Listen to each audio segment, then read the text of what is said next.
All right, push press for a barbell cycle. Just gonna look like this first and foremost. Let's make sure we all get eyes on it.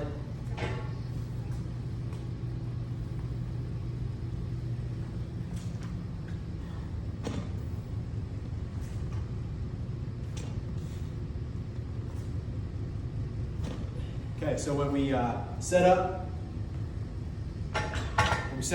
we're gonna have the bar in the rack position. It's not a front squat rack position. That's really important. So you're not gonna be loose and relaxed. You do need a full grip because you're ultimately gonna be pushing the weight above your head.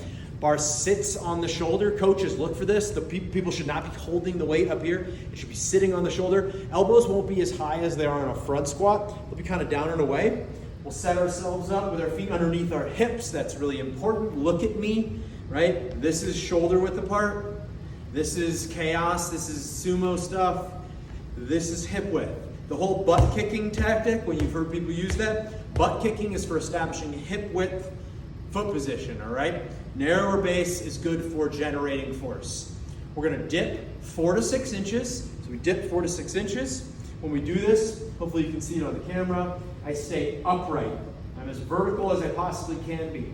We do not dip with any kind of forward inclination. We don't dip forward at all. So it's as though you're leaning up against a wall and you just slide your back down on the wall. So you're gonna dip 4 to 6 inches. You're not hanging out down at the bottom. There's a smooth transition from down to up, from dip to drive. You turn that barbell around and we are now driving up as aggressively as possible through the hips, through the heels, right?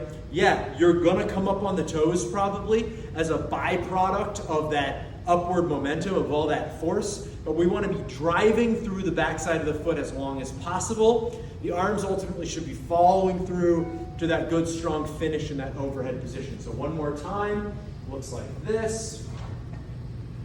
See the rack position, it's a little different than a push press, feet in underneath the hips, dip, drive, and punch. Bring it back down, reset. And if people really want to, they can rebound. But that's a little bit more advanced for people who have some experience with this.